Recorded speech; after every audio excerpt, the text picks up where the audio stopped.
صلوا علیہ وآلہ۔ صحیح بخاری حدیث نمبر 67۔ رسول اللہ صلی اللہ علیہ وسلم اپنے اونٹ پر بیٹھے ہوئے تھے اور ایک شخص نے اس کی نکیل تھام رکھی تھی۔ آپ صلی اللہ علیہ وسلم نے پوچھا، آج یہ کون سا دن ہے؟ ہم خاموش رہے حتیٰ کہ ہم سمجھے کہ آج کے دن کا آپ کوئی دوسرا نام اس کے نام کے علاوہ تجویز فرمائیں گے۔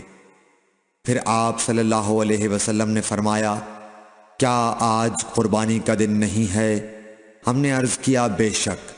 اس کے بعد آپ صلی اللہ علیہ وسلم نے فرمایا، یہ کون سا مہینہ ہے؟ ہم اس پر بھی خاموش رہے اور یہی سمجھے کہ اس مہینے کا بھی آپ اس کے نام کے علاوہ کوئی دوسرا نام تجویز فرمائیں گے۔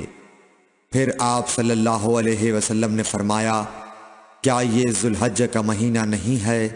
ہم نے عرض کیا، بے شک۔ آپ صلی اللہ علیہ وسلم نے فرمایا، تو یقیناً تمہاری جانیں اور تمہارے مال اور تمہاری آبرو تمہارے درمیان اسی طرح حرام ہیں جس طرح آج کے دن کی حرمت تمہارے اس مہینے اور اس شہر میں ہے۔